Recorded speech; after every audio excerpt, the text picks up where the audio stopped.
Hi, this is Margo. This is Sunday evening, July 31st, 2022.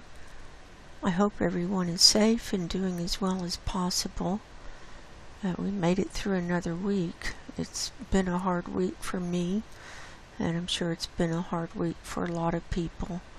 But I'd like to welcome everyone to the show tonight. This will be my weekly update that I'll be putting on YouTube.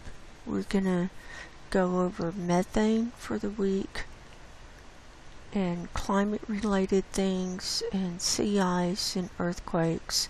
I've got a couple of articles to share, and I also wanted to say I'm going to do a separate show, but I've gotten some information about my health, and I had some tests run, and I want to do all that in a separate show. And I'm okay. It's a genetic thing that I found out that I have, and makes me real susceptible to the toxins, and especially mold, and chemical sensitivities and stuff like that. So it's genetic. It can't be fixed. So I'm doing everything that I can to try and cope with it as best I can. But it's a relief to kind of have an explanation for what's going on, and then I could just go from there. And so anyway,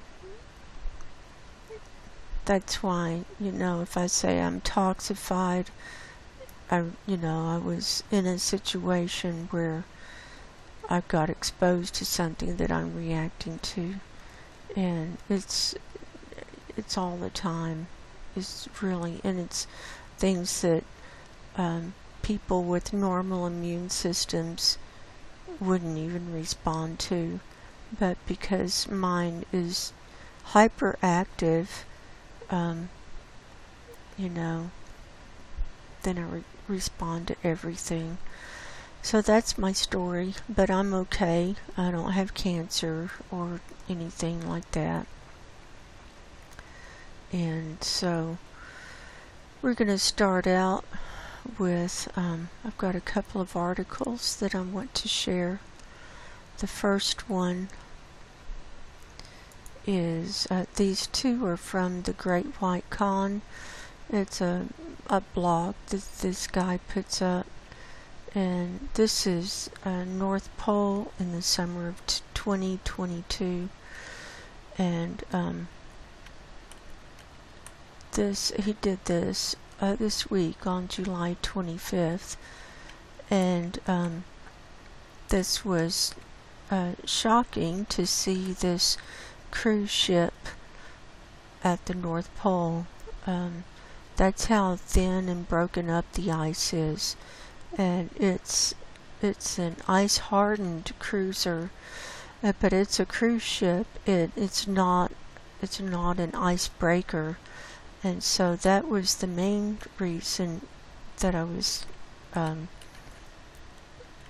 wanted to share this. And it says, after a long hiatus, courtesy of the demise of the annual Borneo ice camp and the COVID-19 pandemic, we are pleased to be able to report that an ice mass balance buoy has once again been installed on a floe in the vicinity of the North Pole. Here's the evidence.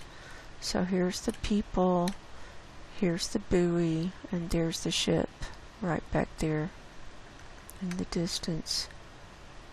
It's a full cruise ship. The ship in the background is not a traditional research icebreaker. It is a Ponant Cruises Le Commandant Charcot, one of a number of new ice-hardened cruise ships voyaging across the Arctic Ocean and adjacent seas. The Commandant Charcot reached 90 degrees north, which is the North Pole, on July 13th. So that was 2 or 3 weeks ago. And however, he was beaten to the polar punch by nuclear-powered icebreaker 50 Let Po Betty. The picture is dated July 12th, when snow looks to have been falling at the top of the world. So here's the icebreaker that got there. And anyway, the article goes on. And the Wegener Institute, their icebreaker is on the way too. Okay, data. So they say, what's this? The snow buoy was installed by the Alfred Wegener Institute at the same time as the SIM-B3.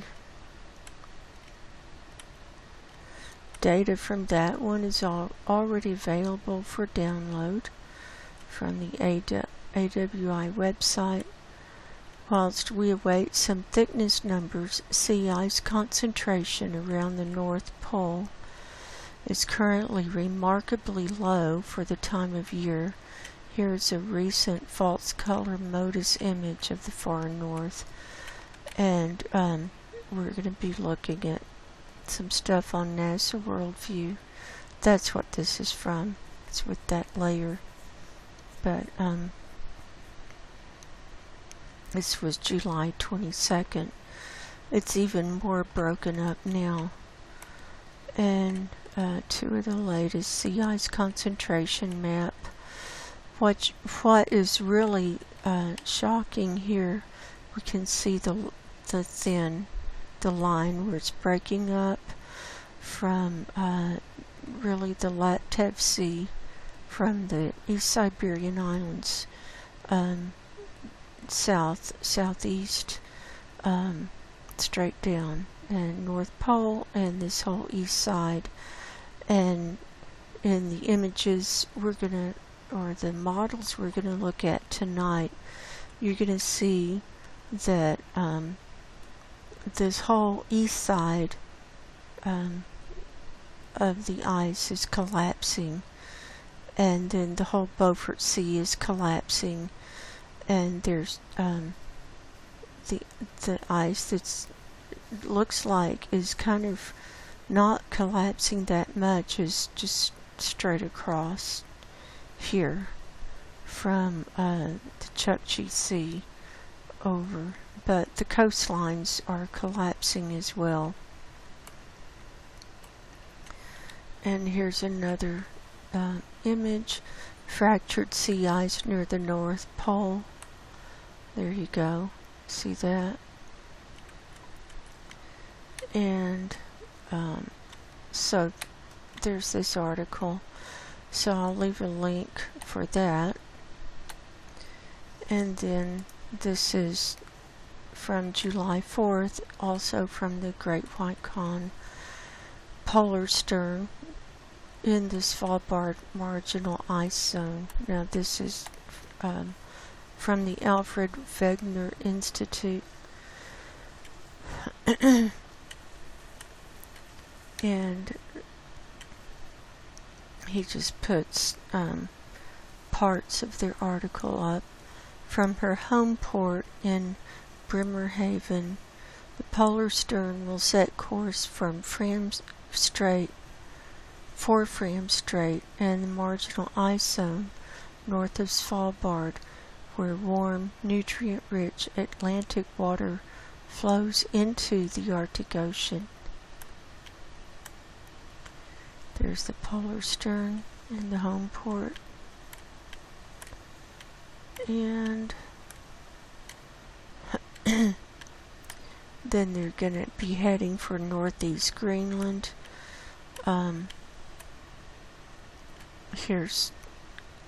they're going to come up through the Fram Strait. Here's Svalbard, here's Greenland, and they're going to do a loop around here, and they're going to head to the North Pole. And they're putting buoys and sensors, and they're going to be taking a bunch of data. And then here's a picture where they are. This is the icebreaker polar stern at the northeast of Greenland. So that's what this ice was like. So like this is an icebreaker, so it can break through thicker ice, but it looks like it's not having any problem.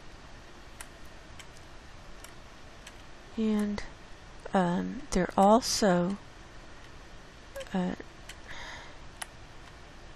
this is something new. They're deploying a modified surfboard on superglacial lakes, and here's a test run in a melt pond. And we're going to be looking at melt ponds on Greenland tonight. This is where the ice melts, and so it just becomes water in the center of the ice, and it appears blue, but there's ice all around it. It's called a melt pond.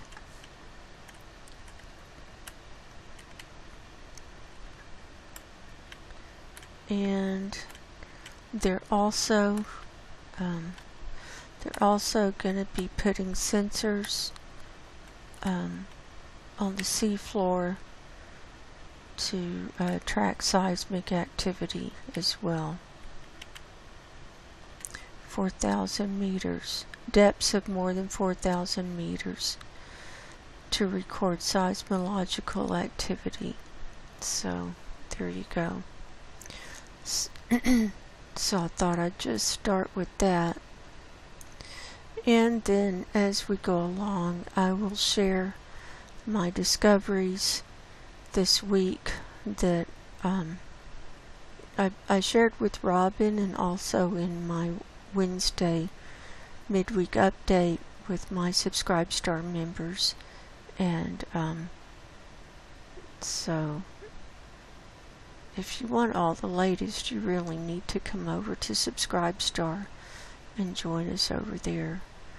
So we're going to start now with Climate Reanalyzer here, July 31st. This is the 2-meter maximum temperatures for today. We can see greens all the way across the Arctic. This dark green is about 8 to 9 C, and then as it goes into lighter green and yellow, it's going up into 10 C and higher, like this green over here. We're seeing darker greens come across the Arctic here. There's also an ozone hole that's opened up across over the Beaufort Sea right now, and we'll look at that. Also, my flat screen monitor I was using burned up this week, and so now I'm using my old monitor. It's not high def, but it's a lot easier on my eyes. The screen is not as wide, and so you're going to see a little bit of a difference on how we're looking at things tonight, but it shouldn't make that much of a difference. Here in North America, we've got whites, which is over 100 degrees or higher Fahrenheit, coming up from Texas all the way up through Nebraska, Kansas, and through California, and up into the Pacific Northwest region, Oregon and Washington there. and Spain and Portugal has whites. All of northern Africa, Saudi Arabia, Iran, and across here.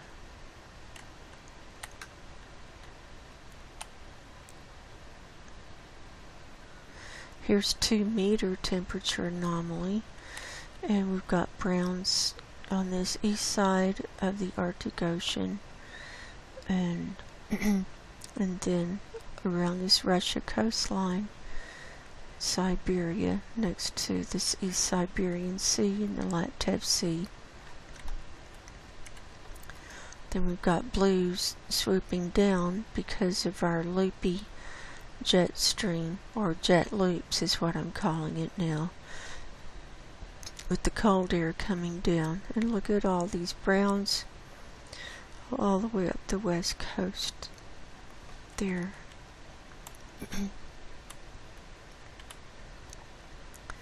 Here's the flat view. We can see most of eastern Russia is in the browns.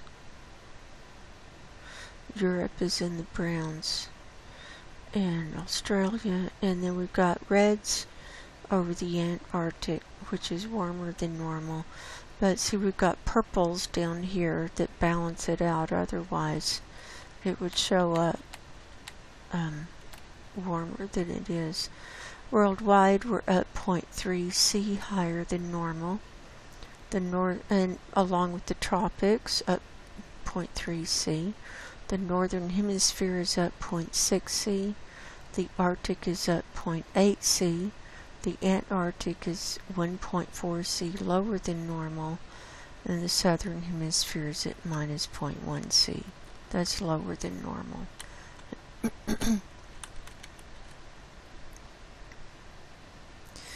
And here's precipitation and clouds today. The green is rain. We've been seeing some kind of rain over the Arctic pretty much every day this week.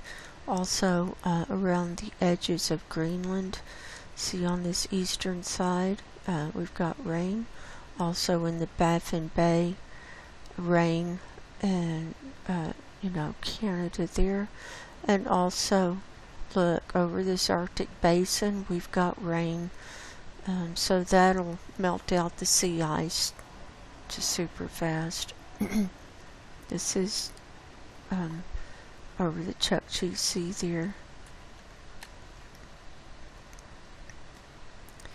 Here are the jet loops, and you can see why I'm calling it loops now. There's no stream.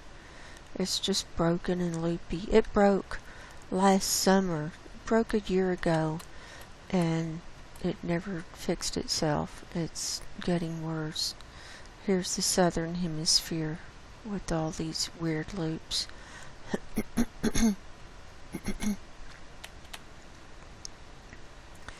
And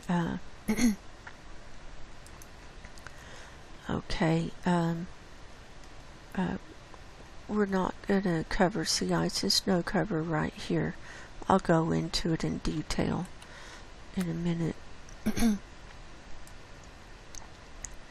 This is sea surface temperature anomaly as of yesterday, the 30th, and this is awful. Look at all these browns where the Atlantic's coming up all around Svalbard, and in the Barents Sea it goes into red. Here's Novaya Zemlya, and then it goes into pinks and reds. This light pink is 6C higher than normal. And then here in the Laptev Sea, pink and red. We're getting browns here in the Chukchi Sea, and brown here in the upper Baffin Bay, and browns now where the ice is melted in this some of the Northwest Passage area. Look at the Hudson Bay, it's reds and browns, and then red and brown around Newfoundland, and then look at this long brown thing coming all the way across the Atlantic. The Gulf of Mexico is solid brown, and all around the Baja Peninsula is solid brown, and also in the Pacific around Kamchatka it's still pink and red, and then the weird red eye in the North Pacific, the evil eye in the North Pacific is see, red and brown. So we got all these browns in the Pacific. Mediterranean is almost solid, well, it is almost solid brown. We've got on this west side reds and browns. The interior lakes here, this is the Black Sea, that's solid brown. This is the Caspian Sea, that's turning brown. Here's the Persian Gulf going brown. The Red Sea is getting brown. And see, across the southern Pacific it's all brown. So the water temperature, I mean, you know, gets too hot, and then the fish will die, the plankton are way down. You know, it's the end. We're watching the collapse, and I'm chronicling it, and this is my mission. This is what God has told me to do, and so this is what I'm doing. And worldwide we're up 0.4 C, higher than normal. The northern hemisphere and North Atlantic are up 0.8 C, higher than normal. The North Pacific is up 0.9 C. The southern hemisphere is up 0.1 C. And the equatorial Pacific is down 0.2 C, lower than normal. So there's that.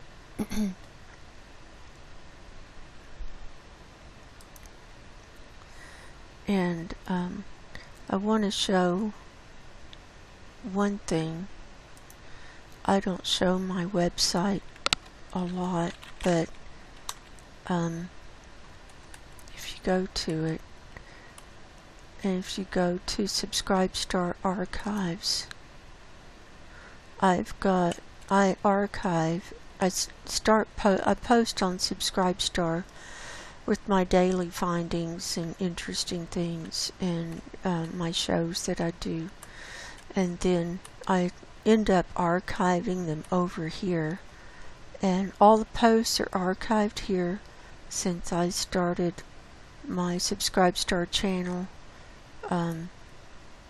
I actually started it at the end of March of 2019 and officially announced it April 2019, and so it's got everything. So if you want to look back and see like July of 2021 what things look like,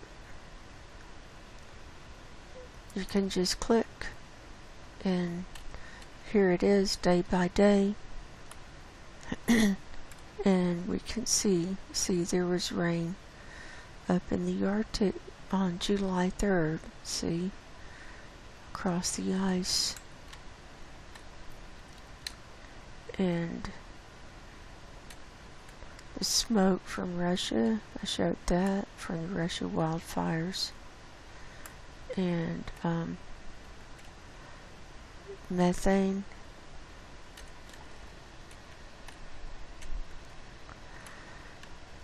I post on earthquakes, breakdown of the living planet. Here are my daily reports. And then on my midweek update, I've started posting all the different data that I report on. And so it's easy for us to go back and see what it looked like back then. Here was the ozone last year, and I wanted to show specifically sea surface temperature anomaly. Here were earthquakes in the Laptev Sea. So where was it?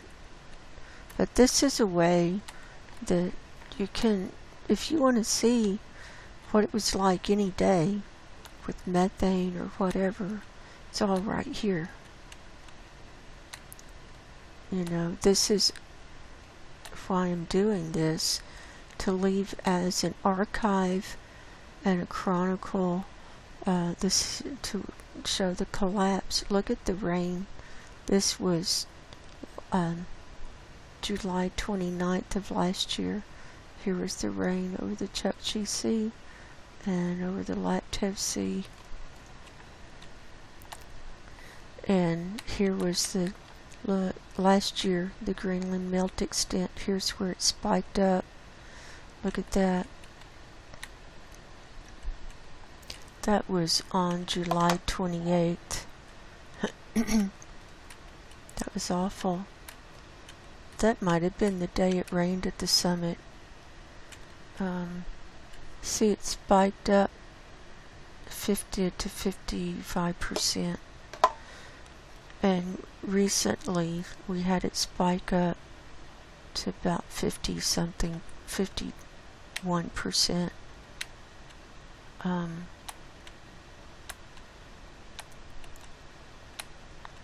There's the ice last year. This is what I wanted to show. This was July 27th last year, sea surface temperature anomaly. Now look at the difference.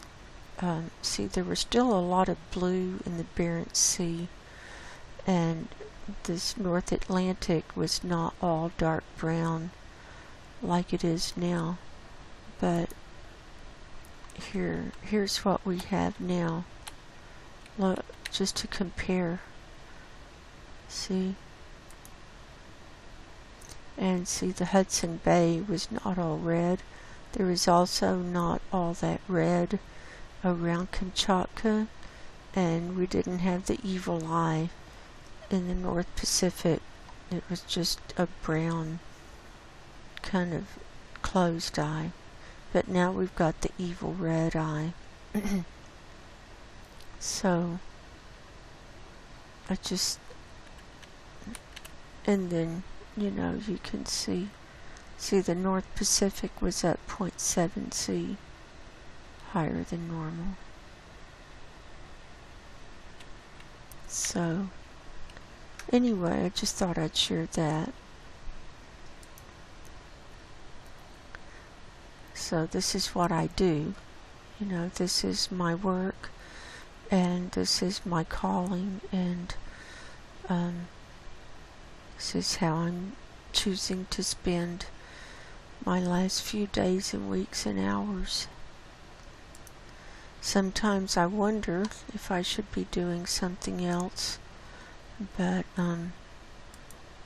I always come back to this. So now let's start on methane. I have 2 days worth of NOAA data to show. We're going to start with Friday the 29th. In the morning, this is from the MET-OP-B or MET-OP-1 satellite, and I'm tracking the 469 millibar level. The mean or average was 1936 parts per billion. You can see that's jumped up. The high reading was 2350. In the afternoon, the mean was 1935. The high reading was 2408. See, the pinks are all the way down to the Antarctic coast.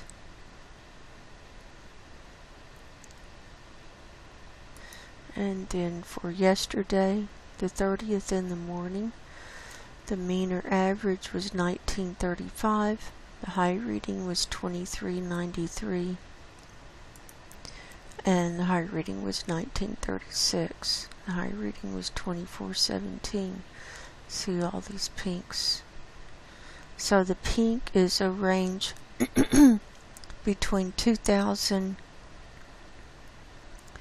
and whatever the high number here is, parts per billion. So here it's 2417. And so wherever you see pink, it's somewhere in that range.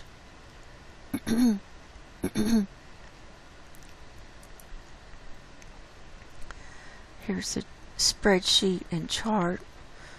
And so for the 30th, that averages out to be 1935.5 parts per billion. That gives us an increase this week of 3.5.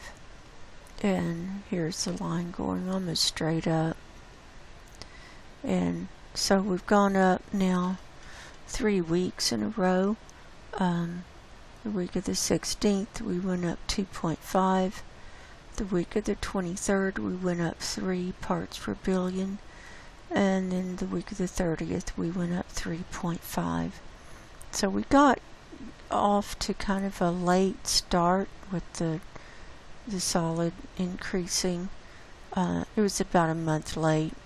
And so I think we're just headed straight up now. And you can see now our high reading last year was 1936 parts per billion here on October the 2nd. And in fact, we reached 1936 for an average mean this week. And then it went down. But so we've already hit what our high was last year, and we still have 3 more months, August,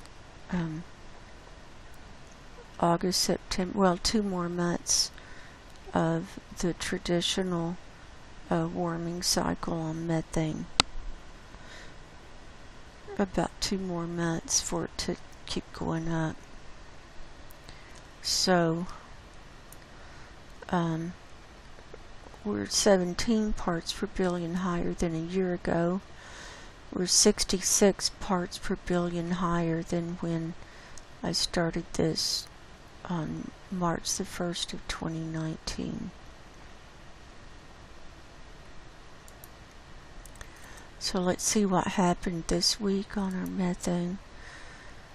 And here we were last Saturday, which is what I showed in my show on Sunday. We were at 1932. And then Sunday it went down 1. Monday it went up 0.5. Tuesday went up 2 parts per billion. Wednesday it went up 1.5. Thursday it went up 1. That was when we reached 1936 for our average. So for the morning and afternoon, see here the readings were both 1936. So that was on July 28th. And at that point we were 19.5 parts per billion higher than a year ago. And then on the 29th it went down 0.5, and then no change for the 30th, giving us an overall increase this week of 3.5 and 17 parts per billion higher than a year ago. So there are lots of consequences. So we're almost up to our 1940 line, and the chart added the went into the 1960 line, you know, when we got high last year. And so we'll reach the 1940 maybe this week. if not this week, we'll reach it next week. I think we're headed straight up now. So there's that. Now we'll move into cams. I have Saturday the 30th ready, Arctic view, and surface level. And here's our color ledger. Now one thing that's different with this monitor is I have room for the color chart down here and the whole picture up here, so that's kind of nice. So I can refer to the color chart as we're watching the movie. So the data is for Saturday, and the forecast period is Sunday through Wednesday.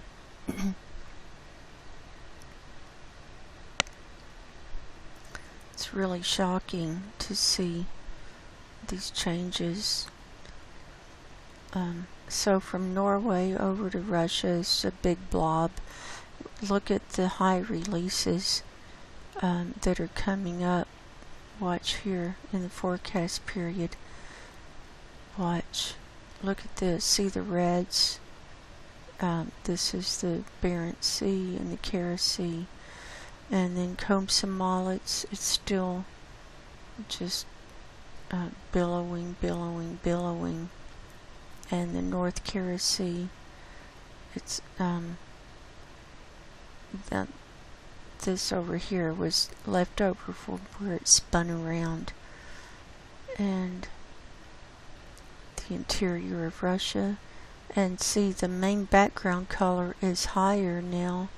We're moving into, well, on land here on this east side, mainly Russia, our main background color is moving up into this yellow-green, see, and that's 2,000 parts per billion, or the green, we'll call that green-yellow. And then the next one up is yellow-green. So it's more yellow than green. And that's 2020. These little bars, these are increments of 20 parts per billion.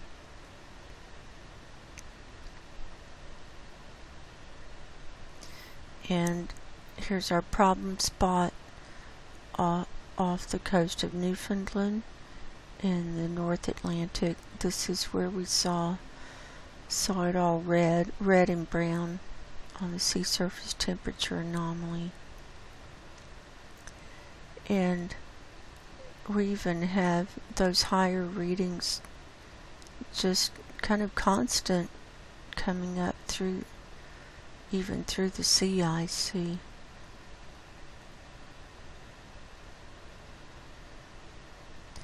And look at Alaska. And here in Canada, this is the tar sands region, and North Dakota, and here south of the Hudson Bay, huge methane releases there. Now, there are a lot of fires in Russia. There's a lot of smoke over in Russia, not nearly as much from North America, and we'll look at that in a minute too.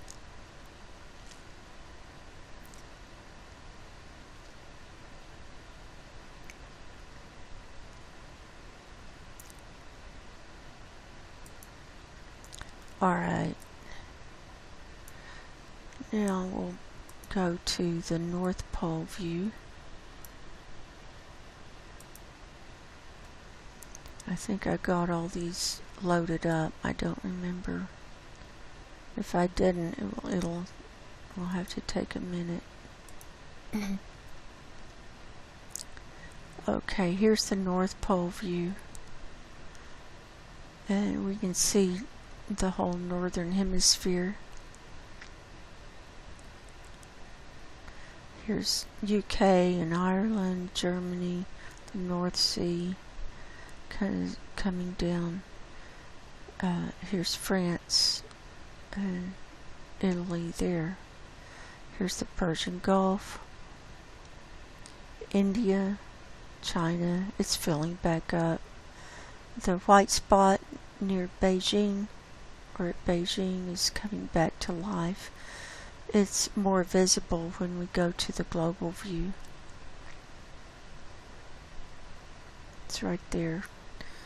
And then it's see the high readings coming further north and up into Russia. Here's the line where China and Russia meet. And see the background color. Instead of the dark green, it's more into the green yellow and yellow green. See the wave moving off. This is awful. So we're setting records every day because every day is higher than it was this time the year before. And every year we just keep going up. It never goes back down to where it was. And so it's exponential. And here in the US, here in the upper Midwest, there's our blobs. And wherever they had rain, then a day or two later you're going to have the solid blob of methane.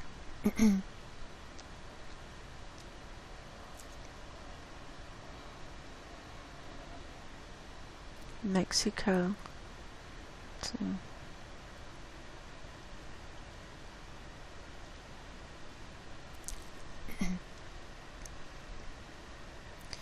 and we're seeing the higher background readings here in the US too, and Canada.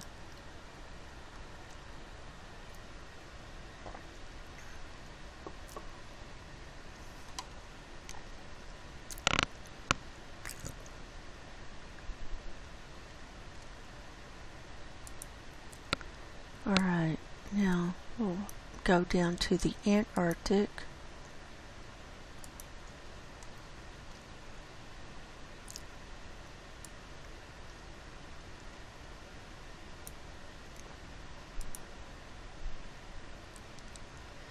And so this background color down here is now totally gone up to the 1860 parts per billion. There's no more of the 1840 showing through. It's all 1860, so it's hard to see where it's coming up around the coastlines of Antarctica because it just blends in. When the background color is lower, you can see where it's popping up mainly this Western Peninsula and the Brunt Ice Shelf. Those are two kind of constant ones is what we found. Here we see the green streaming off of South America.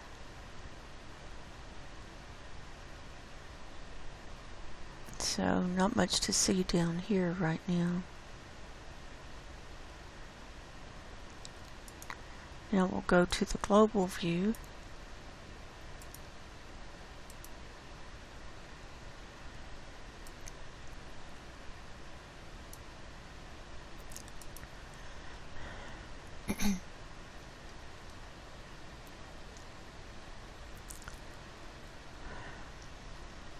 Now here's a little of that 1840 reading. See here in the Pacific, not much.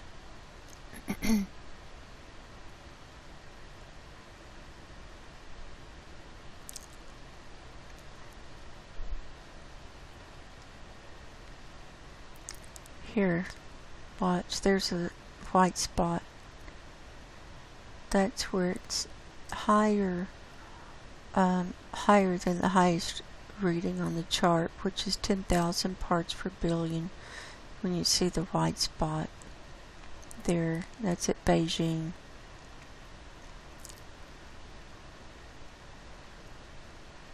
Let's see, it's just solid. Look at that. From China all the way over India. It's Persian Gulf.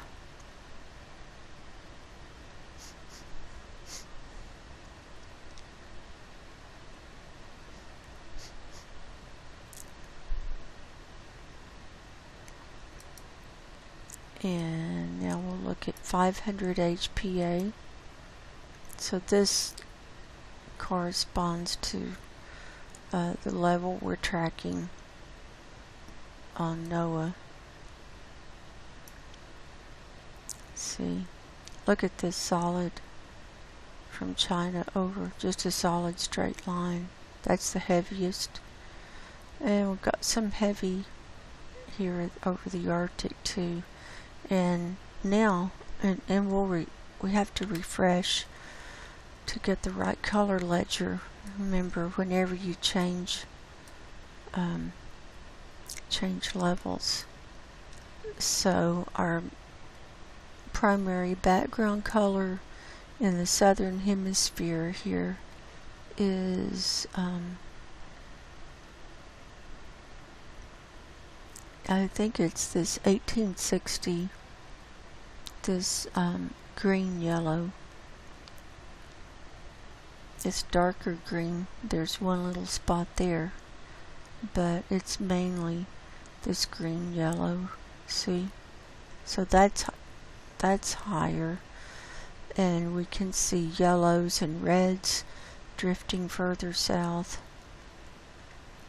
or popping up more. So these are signs of as the methane keeps going up, it'll have different patterns, and during the seasons too. Here's the total column, and we'll refresh and get this color ledger.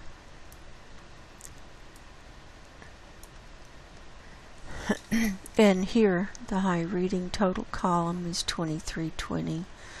So there's a lot of that. See, all the way across. This is getting worse. Here's China, and then see, it's a solid line all the way across India and over the Persian Gulf into Saudi Arabia, and then the reds across. So there's that. Next, I want to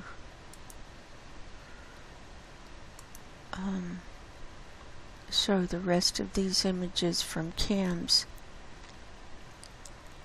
This is back to the Arctic view. This is the smoke today. Here's Russia. See, it's spread out over Siberia, very heavy over to the east, and then to the west it's a little bit lighter, but it's still heavy, pretty heavy all the way across.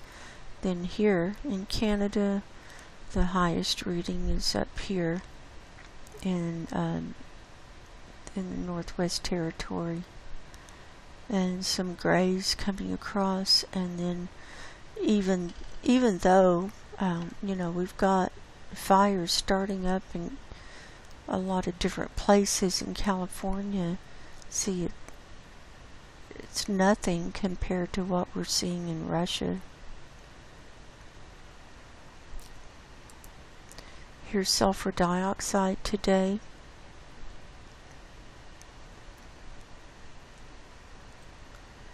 And here it is at 500 HPA.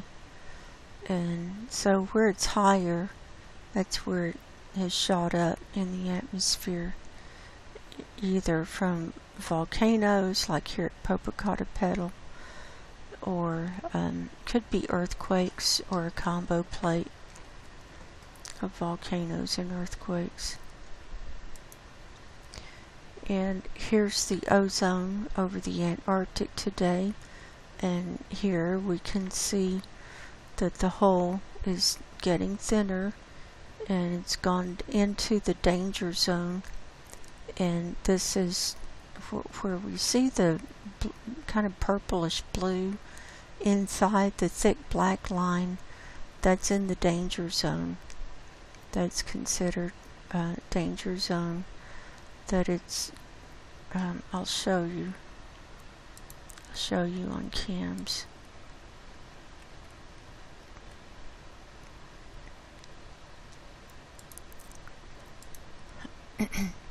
And we'll go to the Antarctic.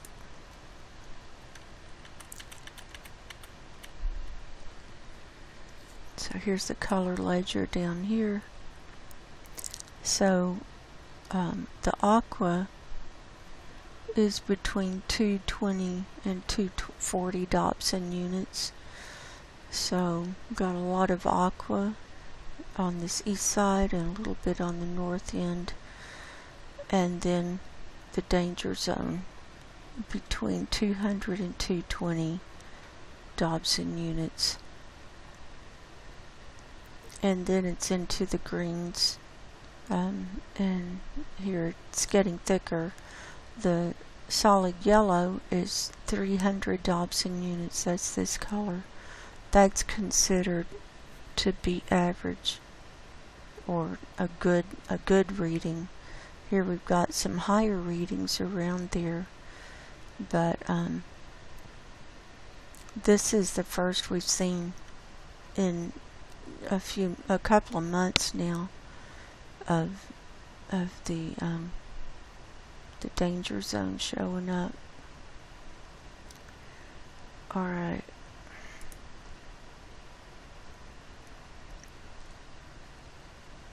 So you can see the whole Antarctic area is quite thin. It's still dark. The sun's coming up. The little tippy point of the western peninsula is now in the sun. Also, our iceberg that we've been tracking, the A76, is now in the sun. So we'll be able to see that on NASA World View. Here in the Arctic, here we can zoom in. Here's the hole across the Arctic. Here's the green thinning, and this is from the high methane and also from the smoke. Methane and smoke both eat away at the ozone layer, and so we can see yellow-green here. It's really thinning out over all of the Arctic area, and see, here's this area, this swath that just goes all the way down through Alaska, Canada, US, and then here on the east side too. So with the thin ozone and the sun at full bore, and more radiation's coming through, the sun is hotter, so expect the ice to be melting even faster now. And then here's the global view of the ozone. Here's the whole, the danger zone in the Antarctic. We have this aqua, it's turned into an aqua band from here in the Indian Ocean. It's getting wider, see, about the middle, and then it goes all the way across northern Australia, and then all the way over here to I think that's Solomon Islands or Tonga. That could be Tonga there. And then all these greens. So we're losing the ozone layer. And here's a bright sea coming up through the Atlantic. And here's, and we'll look at NASA Worldview too, but these are melt ponds. This is from today. This is Greenland. This is where the ice sheet is melting. This is on the northeast edge or corner. And if you zoom in, it's all over the place. And the blue, that's the water, and these are the ponds where it's sitting on the ice. Those are called melt ponds. And you'll see these, see all of these are melt ponds too. And see the bluish tint, that means it's melting, it's watery there. But as I looked closer, I mean, you can find them all over the place on Greenland. Oh, I mean around the edges, not all over, but around the edges where it's melting.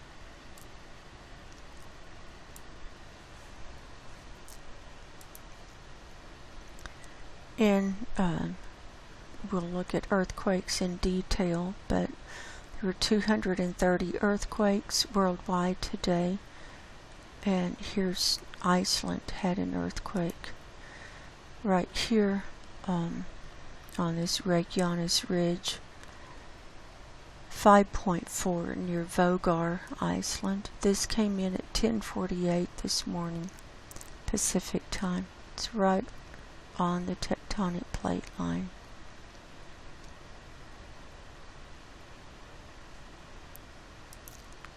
And there's that. Now we'll move on.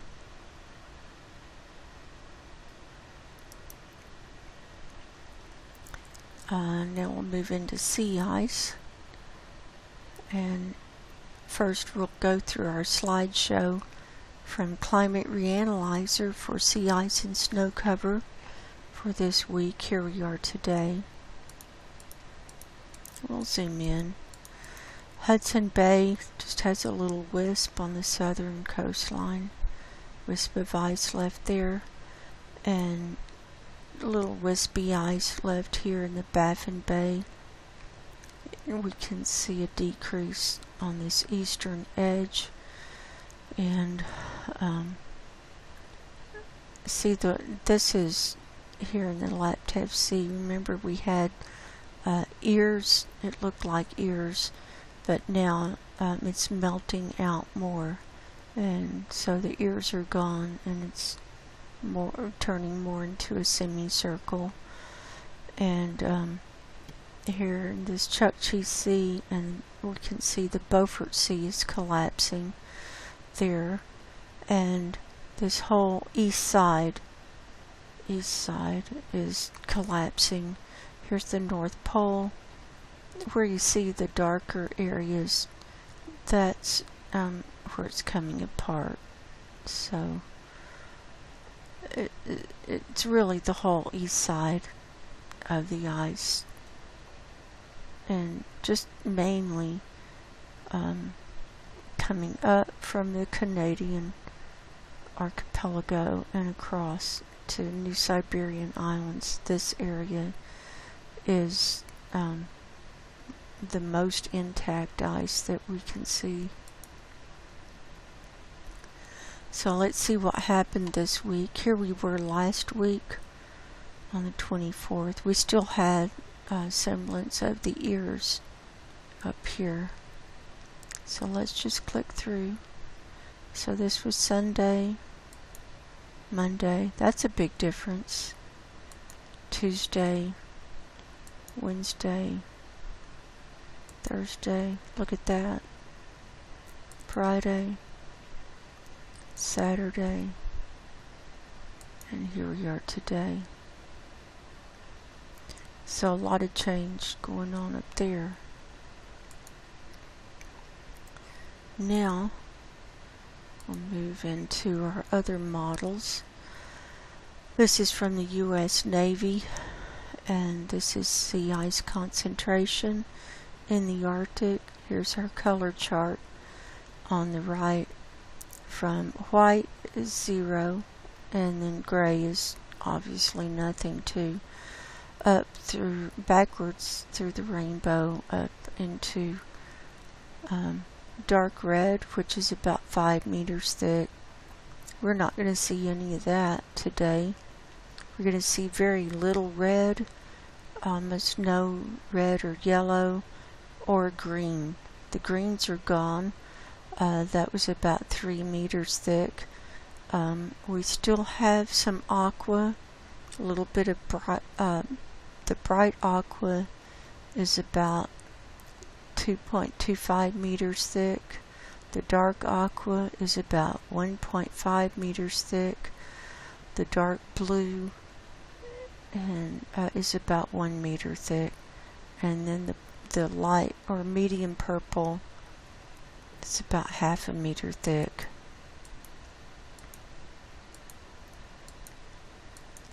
So as we zoom in, so here we can see where it's been thinning out. This Beaufort Sea, there's a lot of white already. White is like the open water in between the pieces of ice. So here's the where it's coming across, where it will be the most, when we look at NASA Worldview, where it's the most put together. But this area is collapsing, this whole area. And the North Pole is right now about 1 meter thick. And when you think of the North Pole and the ice melting, I mean, you just can't fathom that. You know, people who haven't been watching this and studying this, you know, when I tell people, you know, the ice is melting at the North Pole, they go, what? But the thickest ice has never been at the North Pole. It's a little bit further south, and we can see it's right here above Canada, and not much above Greenland, but a little bit above Canada.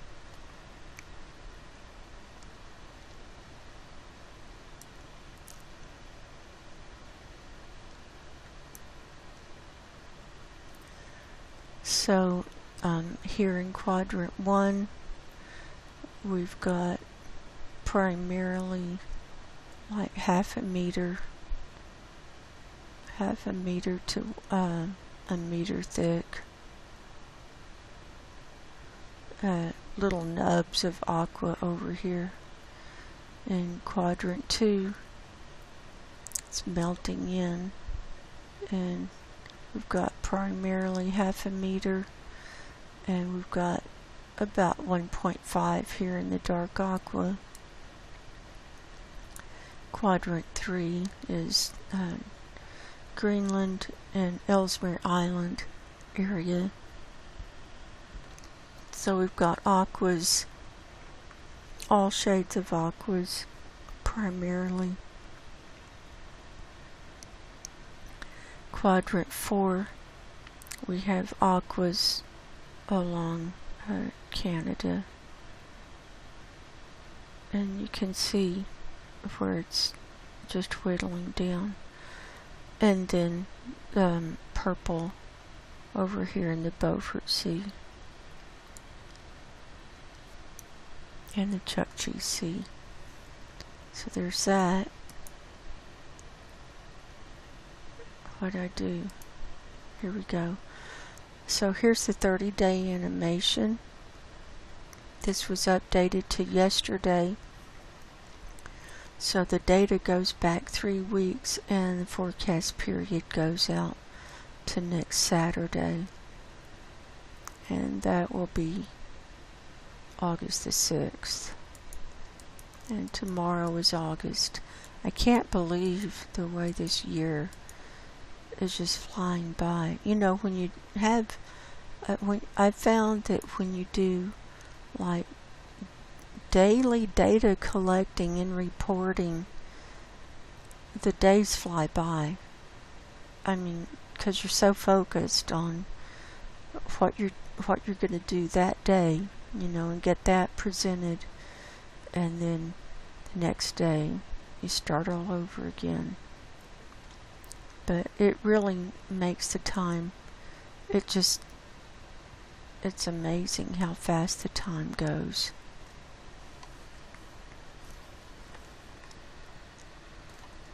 So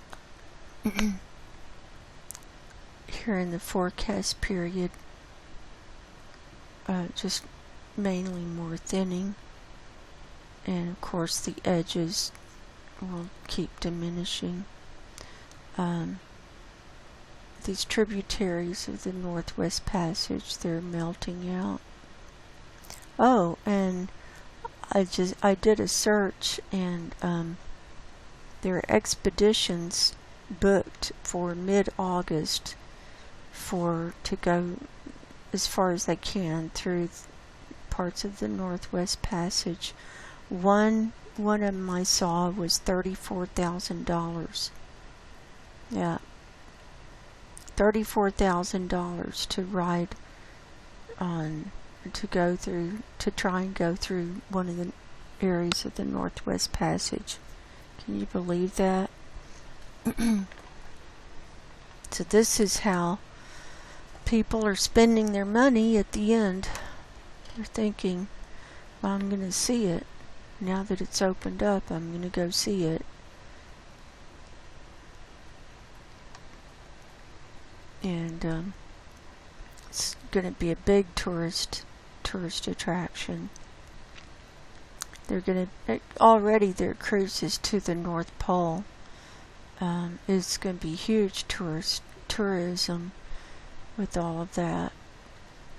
It just makes me sad to see the way it's all coming down. Nobody cares. It just seems like nobody cares. They just can't wait to capitalize on, you know, the demise of everything.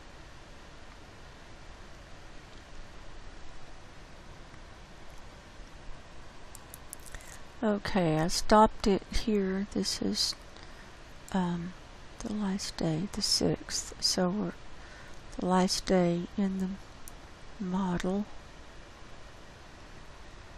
So this is where they're showing it will be by next Saturday. Look how thin this is on this east side. And then a lot of white showing up here in quadrant 1. And see, this aqua keeps going down. We're seeing darker patches, and this is where it's breaking up. And here, Beaufort Sea, more whites.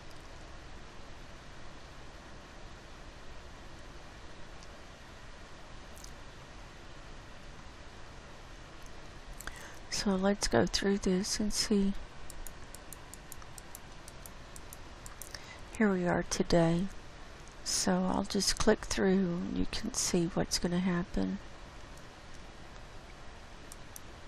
Look at that.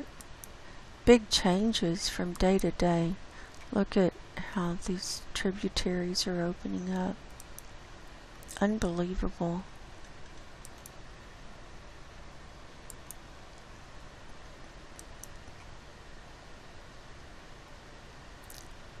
Yeah, unbelievable.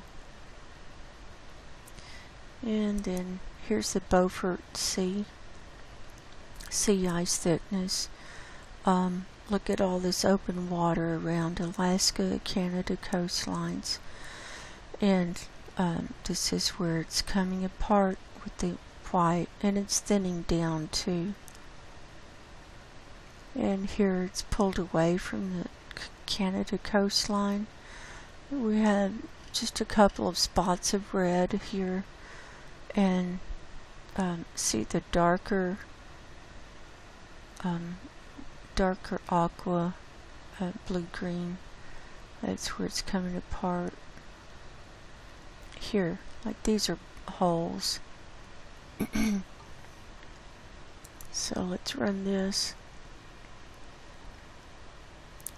The reason you see a jump is because there were about 5 days of missing data here, so that's why you saw the jump.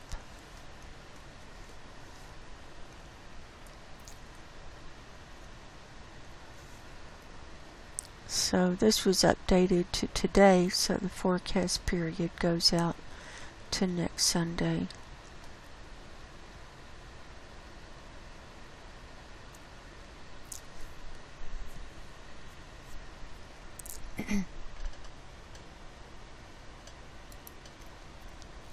And here we are at the end of the forecast period. See all these whites? That's all open water. So that's collapsing. And look at this. See the big holes pulling out, opening up more and more. So the more open water we get, the faster the ice will melt. Right now, it's on latent heat, and because there's so much open water between the pieces of ice, and it's warming from underneath, where the Pacific comes in and the Atlantic Ocean comes in too. Now we'll hop down to the Antarctic. We're watching the refreeze here.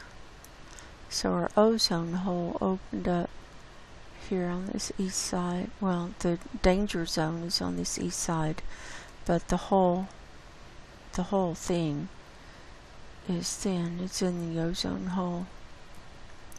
It's thickening to dark blue here in the Ross Sea, and here in the Weddell Sea it's thickening, getting a little more aqua coming in, and the extent is just inching out a little bit. Here's the 30-day animation. This was updated to yesterday, so the forecast goes out to next Saturday.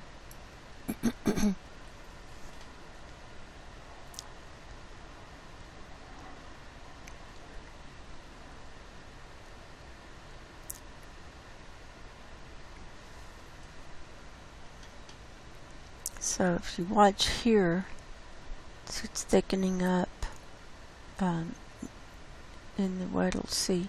This is right next to the ice shelf.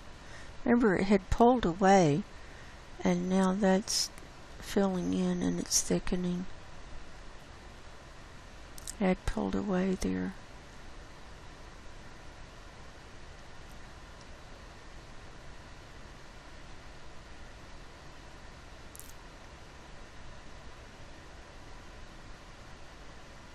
There's that. And this is from National Snow and Ice Data Center as of yesterday. This is sea ice concentration. So the darker blue it is, the more it's breaking up. And so this shows us all these blues mainly on the right side of the picture, or the eastern side. And see, here's the North Pole, and see, it's just collapsing all around there.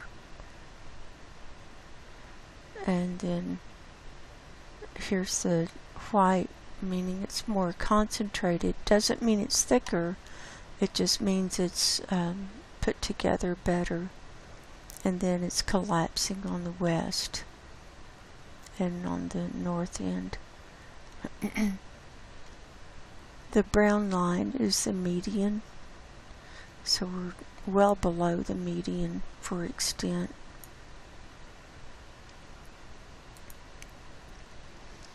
Here's Arctic sea ice extent. The chart, this is for yesterday. The blue line is this year, and the dotted line was 2012. And we've been slightly above the 2012 line for a while, but it looks like we're going to meet up with 2012. It took a little nosedive here this week, but we're well below the median.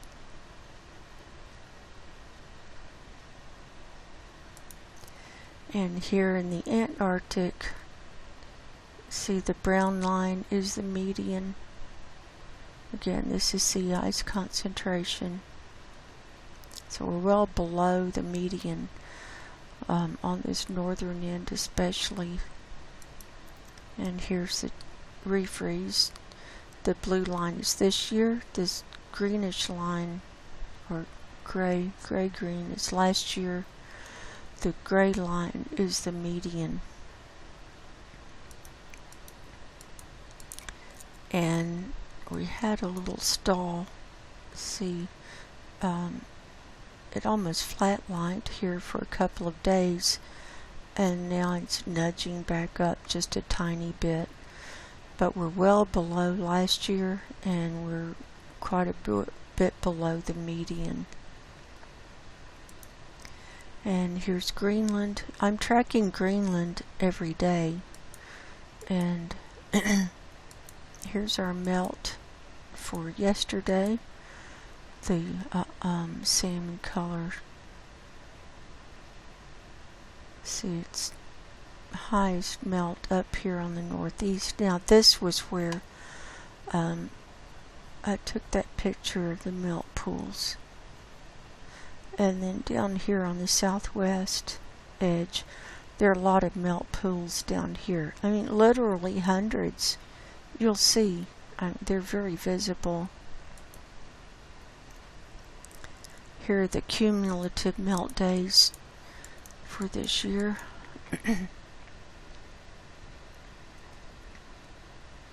See, it's getting up into the red even. So up into 60 and 70 days of melt. Here's the extent chart. So here's what we've done so far this year. So earlier in July, about mid-July, it spiked. I thought it was above 50. I was wrong.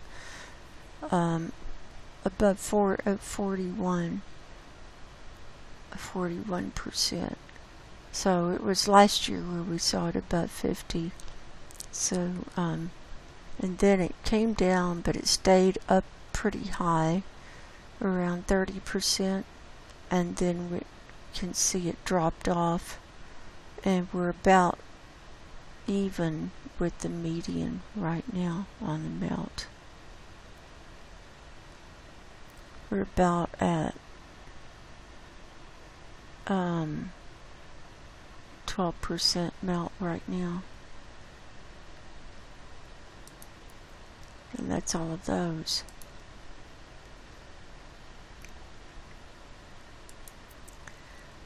Now we'll move on to NASA Worldview. And I'm going to start in the Antarctic. This is where it's still dark. Going to come up to the western peninsula. Here's the tippy point.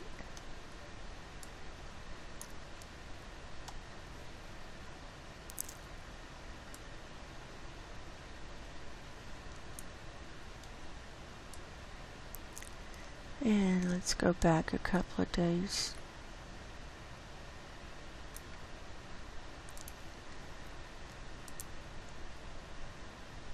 See, there's the tippy point. And here's our iceberg up here. See, there's some clouds. There it is.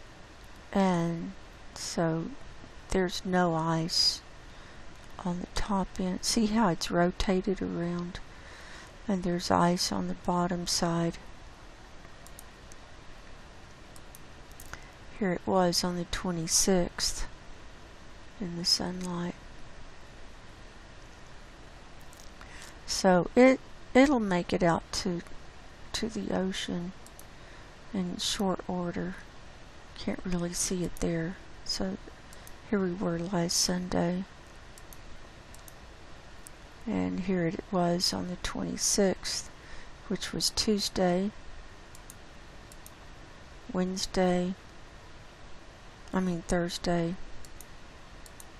and Saturday, and here it is. This is it right here, and this is like a big reflection of a cloud or something. Now, that's all I want to show down here. And when we go up to the Arctic, now Sam Carana updated his blog post that I presented last week. He updated it with a view of the sea ice with the nighttime layer from July the 26th. And so I thought, well, I'll look at that. And so I showed it in my show on Wednesday. And here we were on the 26th, right? And here you can definitely see where the ice is collapsing, right? See? This is north. But there's also open water right in here that you can't see because there's been a layer added of clouds.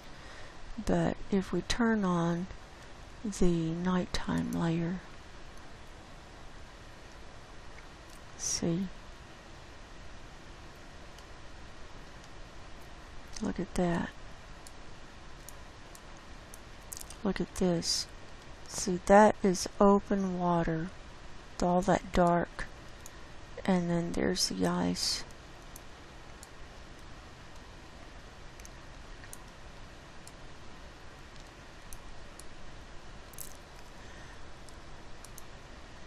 And when you turn that layer off, look, you can't see the hole. Look at that. Now you see it. Now you don't. Now you see it, and poof, now you don't. It's magic. How do they do that? Just how do they do that? I wonder. So, now you see it, now you don't. Isn't that interesting? And then, so on my show on Wednesday, then I went to the 27th, and look, we had, now, okay, I don't have the nighttime layer on, but look at all of that. I mean, that's collapsing, and here's the North Pole. And these are different images, see? I mean, it's different sky, everything, different. And so, you know, it's the ice is melting at the North Pole. We can just assume that now. There's a lot of open water there. open. And I thought, okay, let's turn on the nighttime layer. And look, no nighttime layer. Starting on the 27th, the day I was doing my show. And there's been no nighttime layer since then. And so, see the little 1 over here? This is a notice. And then learn more. So you click on that, and there's a whole web page that's been put up. And it's a case that was opened. The case reopened. And it's called the LD, let's see, what is this? LDOPE Veers QA Home. And this case was opened on July 27th, 2022, last updated the same date. Status is pending. And I have to scroll back and forth since I don't have my widescreen anymore. But it says the SNPP, I guess they call that SNP, spacecraft encountered non-nominal state on July 26, 2022 at 16:24:49 UTC, which was really, well, I mean, it was so the 27th, after which all SMD and telemetry data was inaccessible. Non-nominal means there's nothing. It's like a double nothing. Non-nominal. The root cause continues to be investigated. Subsequent contacts, let's go back, have confirmed that, what am I doing? That the spacecraft and all instruments, including Veers, are currently in a safe mode state. Engineering will continue to restore all instruments and science data to an operational state once a plan forward has been determined. The global browse images below show the operational AS5000 L1B daytime reflectance M543 bands and nighttime emissive band M13 for SNP Veers DOI 2022.207 or 72622. The data gap from this event is observed over the Western Hemisphere during the day and Eastern Hemisphere during the night orbits. The impacts from this event will affect all SNP Veers operational archives. The data loss from this event will not be recoverable, and this note will be updated with the details of the data loss when more information becomes available. Impacts to the NRT products can be found here. So there you go. The data will not be recoverable. So no more nighttime view until they figure out what's going on. So there you go. Interesting coincidence, would you say? So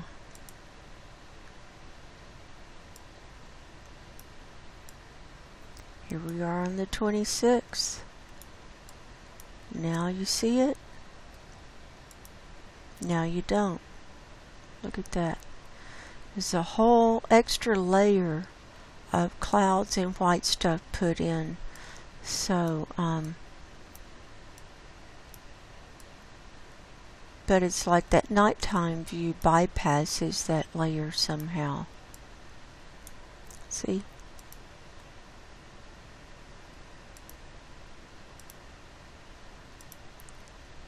There you go. So if we have a blue ocean event, we won't know it from looking at this because they'll just put in clouds and white stuff. And, you know, they say blue ocean event is 1 million square kilometers of extent, meaning any kind of ice is better than no ice, even a little grease spot on the water. That's what they say.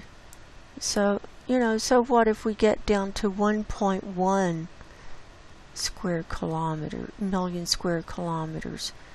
Are they going to count that or just say, yippee, another year, no blue ocean? You know, I'm just tired.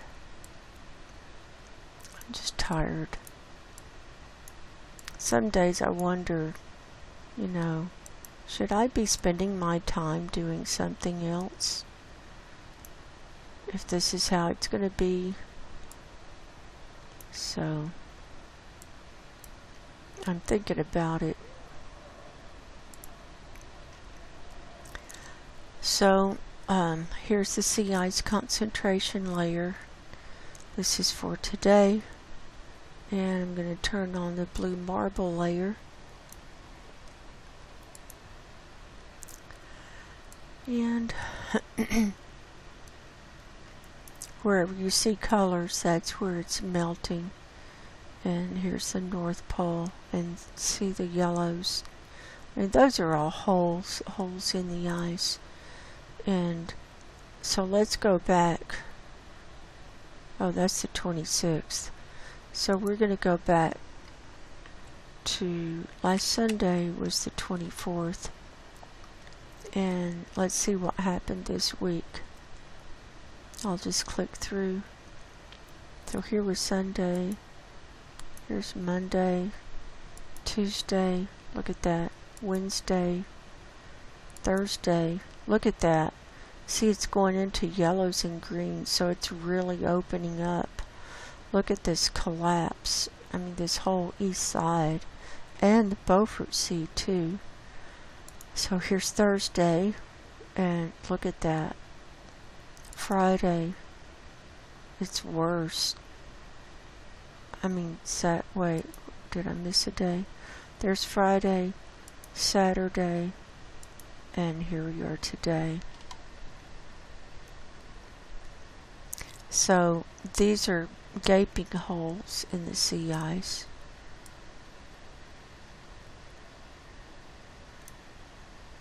It's collapsing, and now, so yesterday, see how it was much more concentrated coming across, and then today, this is where it's raining. We saw the rain. So it's raining right across here where it's darker.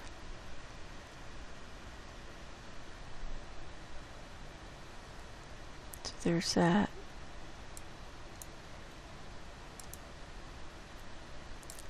And now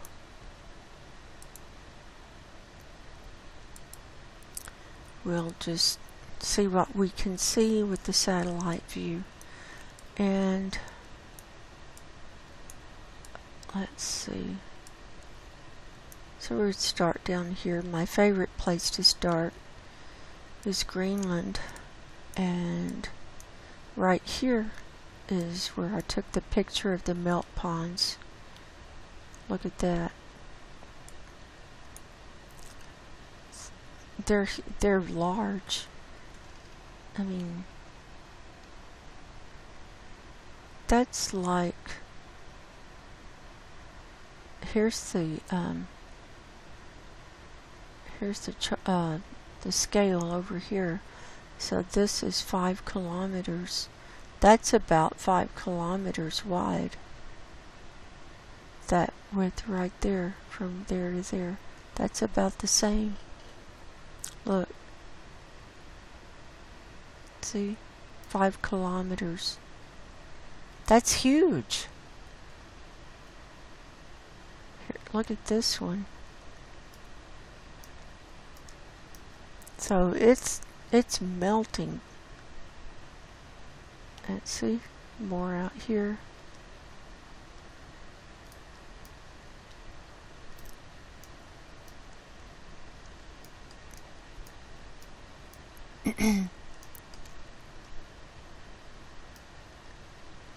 Here's this eastern edge of the ice. See? Look at, that's just coming apart.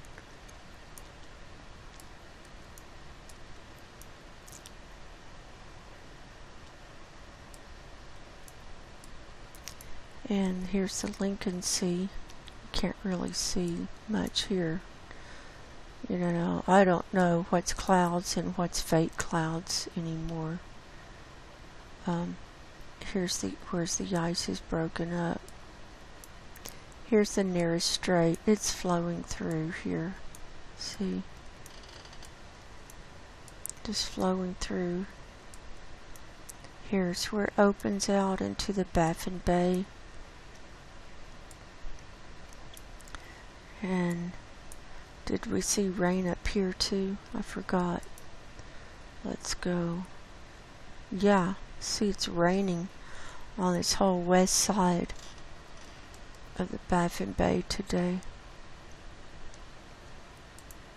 This is all rain.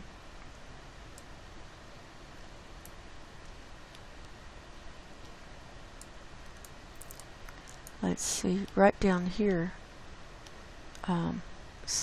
See these blues? These are all melt ponds. There are hundreds.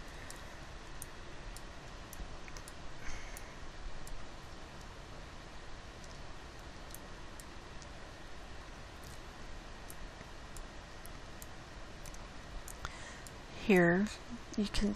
This is where the ice is flowing into the ocean. There, see.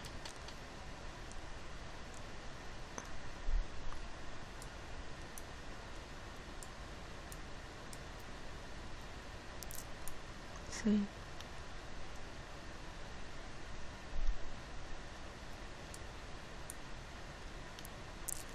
See. This is where it's melted. It's flowing down all of those little rivulets. These are all melt ponds, see? It's hundreds, maybe thousands. This whole western edge.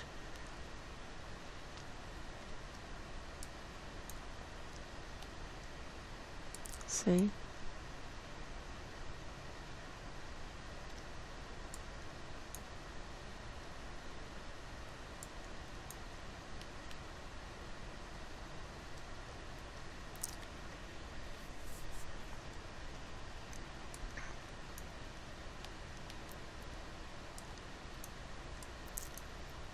Then we're moving into clouds there.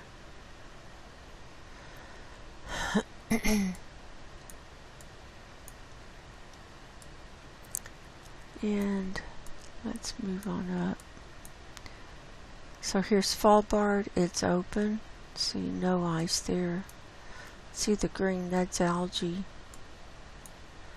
And here's Franz Josef Land. It's open. Look how thick these clouds are. There's the collapse of the ice, see?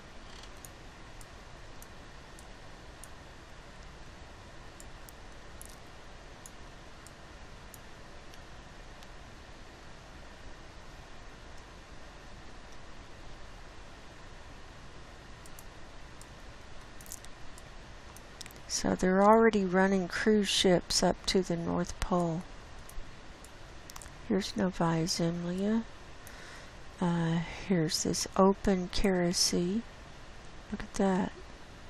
It's crosshatched. That is not normal clouds. And then not much ice up here. This is Severny's Emilia. Here's Compsomolets. It's all around here. And in the North Kara Sea where it's billowing up. Let's look at yesterday, day before. Look at this.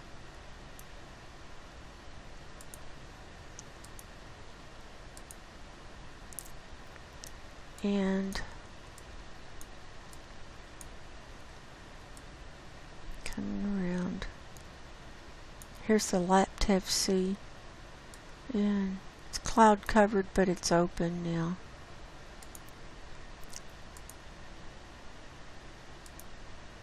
See, look how open that is. That was on the 28th. See, the coastline. Here's New Siberian Islands. See, it's rare when you see the whole island, like with no snow, a little bit of ice. Unbelievable. Look at that. That was the 28th.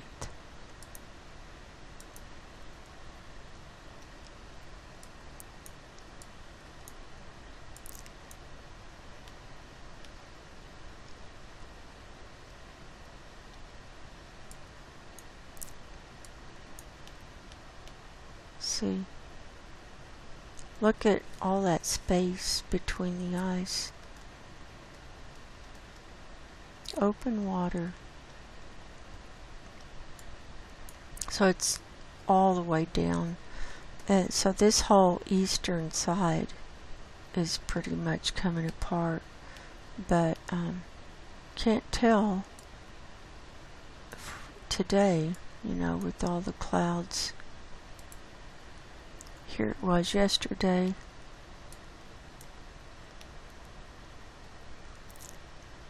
And, you know, I don't know what's real clouds and what's the layer that they put in just to, so we can't see it.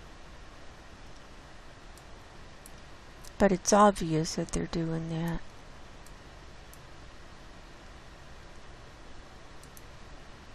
See, all of a sudden, just all, look at this. Here's the 28th.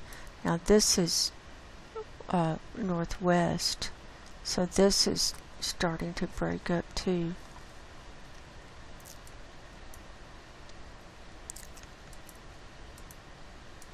Back to today.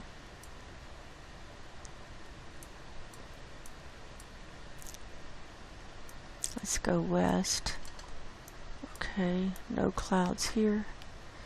This is where it's more concentrated. Let's see. Not necessarily thicker, but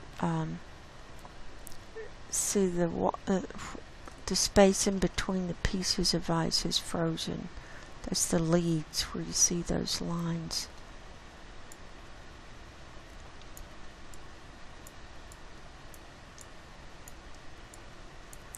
See.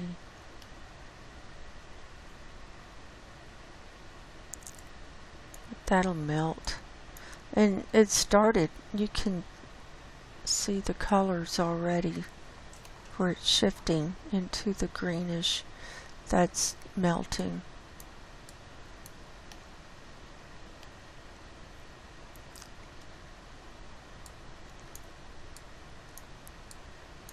Okay, let's look back down here.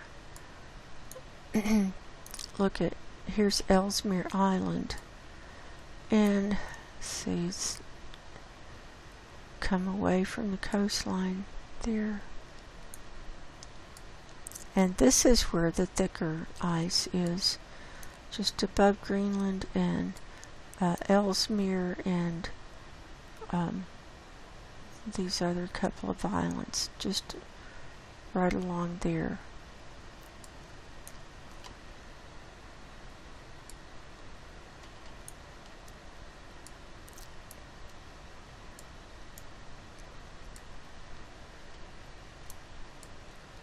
Look, here's the coastline. See, that's open. Look at that. And see, that's melting fast.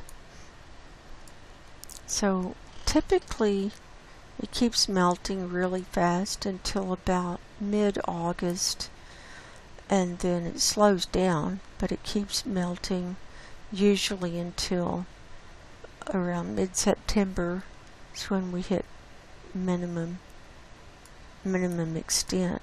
But you know, this year is so different, and the temperatures are so much higher around the globe, and the methane's higher. So I don't think this can be a typical, I mean, this could be a non-typical scenario, definitely.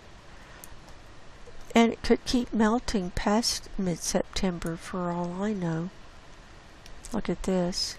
There it is, breaking up. Yeah, that Northwest Passage cruise ship is, all of them, they're just chomping at the bit for this ice to melt so they can get through here with their $34,000 per passenger. Can you imagine that? $34,000 per person. That's only for the wealthy.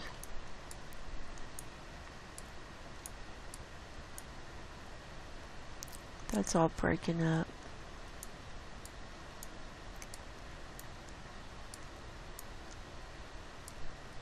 This is open. Let's see.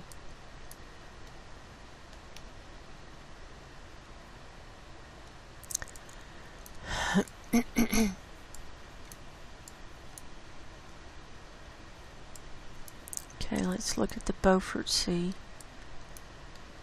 Okay. Here. That's coming apart. See. Here's the collapse. Can see it there. Here's Barrow.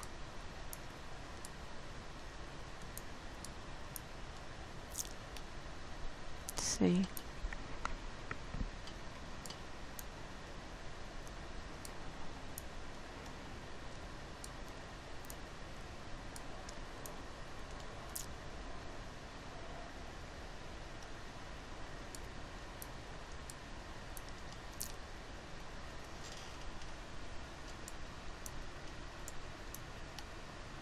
See, that's coming apart.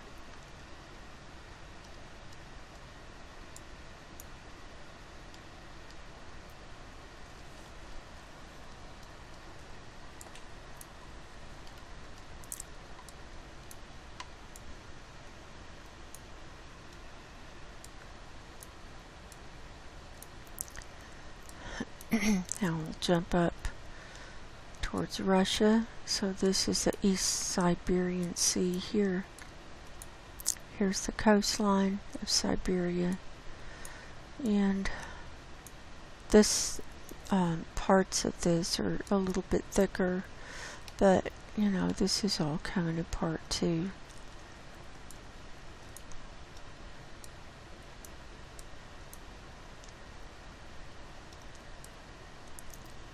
And so there's that.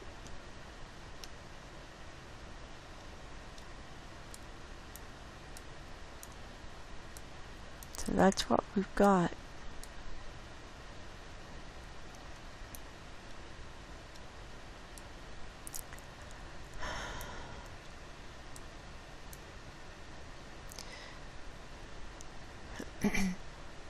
Now let's, Iceland had another earthquake while I was doing the show.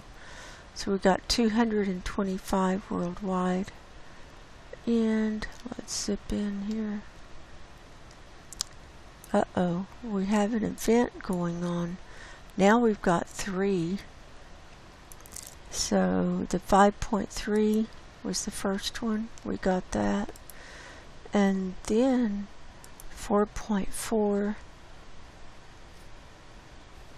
this came in at 8:14 tonight, then a 4.2 at 8:41, and it's 9:59 right now while I'm recording this. Look, here's some unusual. Here's one. 3.7 Croatia, 4.3 Monastiraki, Greece. Look, here's two, Pakistan, 5.1 and 5.5. Anyway, these are some 5s and 4s. And see all the way down to South America, Cocos Plate, so on. Look, Wanda Fuca Plate, we've got a 2.7.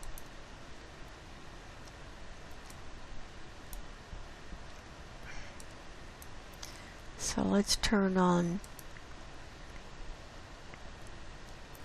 7 days all magnitudes. So this week we've had 1,697 earthquakes worldwide for all magnitudes. Here's a bunch here in the Fiji region. And so for our Arctic earthquakes, we had a 4.5 near Jan Mayen. This is not really Arctic, but it's in the North Atlantic, 4.8 in the northern mid-Atlantic, and then these 3 at Iceland. And that's all. Oh, we had one in the Bering Strait too, 3.5. Look at the depth, 1.2 kilometer depth, and it's in the ocean. So it must not be, water must not be very deep there.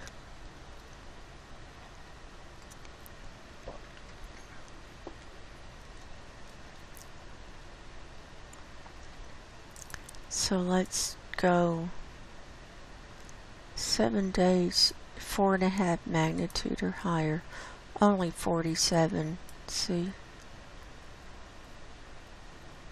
Now, we had, at the Philippines this week, there were 16. We had 7.0. This was, all of these were on land except for one. 7.0 near Dolores, Philippines. That was on the 26th. And then all these aftershocks, 4s and 5s.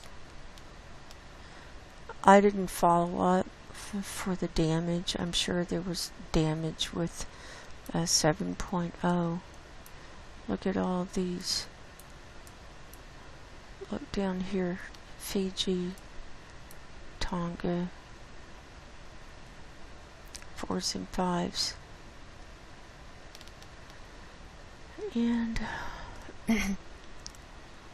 can't remember. Oh, yeah. Off the coast of Chile, 6.1, Tocopilla, Chile, that was on the 27th, and 6.2, also on the 27th, at Calama, Chile. So, 2 big ones right there, within 24 hours. And the U.S. has mainly small ones. We also had one on the north end of the Wanda Fuca Plate of 4.8 near Prince Rupert, Canada. And 5.3 Akutan, Alaska, and so on. So those are the big ones. And then quite a few 5s. Here's 5.6. Mugar Oxy, Russia. Now, we don't normally see them here. I mean, we've seen them along this Mongolian border, usually over further east. So this is kind of an unusual one to see reported. Anyway, this show is getting too long. So that's my report for tonight, if you're still listening. And I'd like to finish up by bringing our focus back to spiritual teachings. And we're continuing to read out of the Book of Wisdom from the Apocrypha that was written by King Solomon.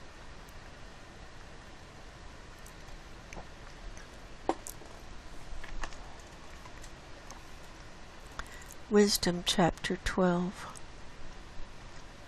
For thine incorruptible spirit is in all things, therefore chastenest thou them by little and little that offend, and warnest them by putting them in remembrance wherein they have offended, that leaving their wickedness they may believe on thee, O Lord. For it was thy will to destroy by the hands of our fathers both those old inhabitants of thy holy land, whom thou hatedst for doing most odious works of witchcrafts and wicked sacrifices, and also those merciless murderers of children, and devourers of men's flesh, and the feasts of blood, with their priests out of the midst of their idolatrous crew, and the parents that killed with their own hands souls destitute of help. That the land which thou esteemedst above all other might receive a worthy colony of God's children. Nevertheless, even those that sparest as men, and did send wasps, forerunners of thine host, to destroy them by little and little. Not that thou wast unable to bring the ungodly under the hand of the righteous in battle, or to destroy them at once with cruel beasts, or with one rough word, but executing thy judgments upon them by little and little, thou gavest them place of repentance, not being ignorant that they were a naughty generation, and that their malice was bred in them, and that their cognition would never be changed. For it was a cursed seed from the beginning, neither didst thou for fear of any man give them pardon for those things wherein they sinned.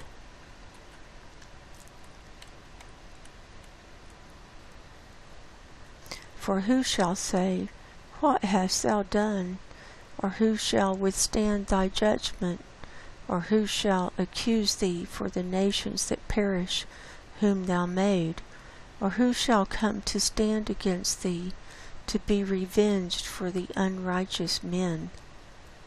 For neither is there any God but thou that careth for all, to whom thou mightest shew that thy judgment is not unright. Neither shall king or tyrant be able to set his face against thee for any whom thou hast punished. For so much then as thou art righteous thyself, thou orderest all things righteously, thinking it not agreeable with thy power to condemn him that hath not deserved to be punished. For thy power is the beginning of righteousness, and because thou art the Lord of all, it maketh thee to be gracious unto all. For when men will not believe that thou art of a full power, thou shewest thy strength, and among them that know it thou makest their boldest manifest.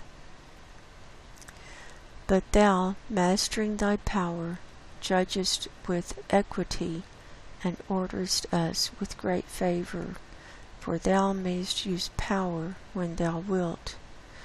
But by such works hast thou taught thy people that the just man should be merciful, and hast made thy children to be of a good hope, that thou givest repentance for sins.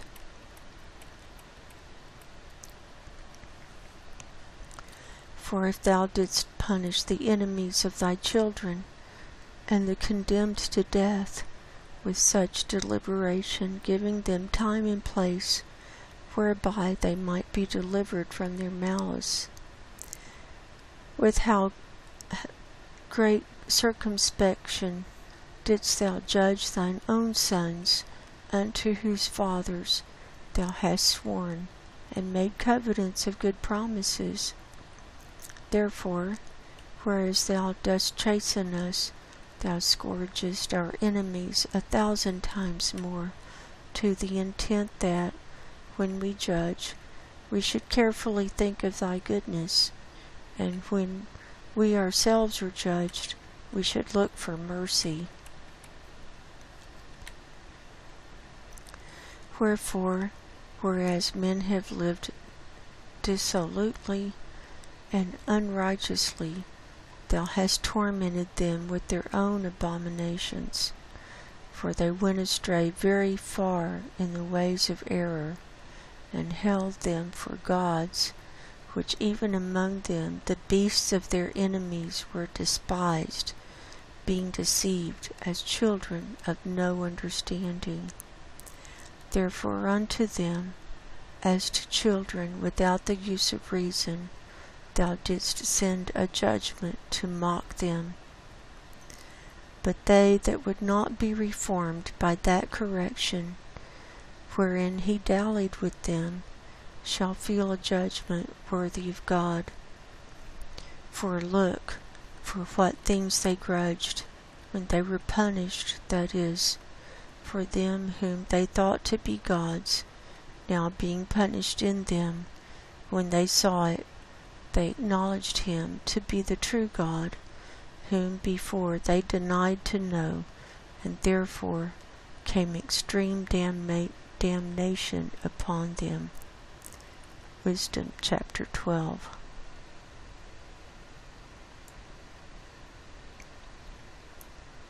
Sounds kind of like what we're seeing today. I think we're seeing history repeat itself, and we're in the end days. We're in the end times, the end days. This has all been prophesied, many books of the Bible, and also by Jesus. But Jesus also said, I am the way, the truth, and the life. Whosoever believeth on me shall have everlasting life. And also the way to my Father's kingdom is through me. That's the only way. And so, I highly recommend, if you haven't given your life to Jesus Christ, that you do it now, before it's too late. You can see everything is going down, everything is collapsing,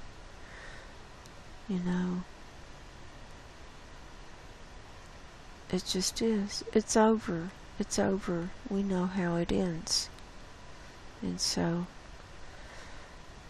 Lord willing, I'll be here next week if I'm able to. So until next time, I love you all. I'm praying for you. God bless you. Go in peace, and I'll talk to you soon. Good night.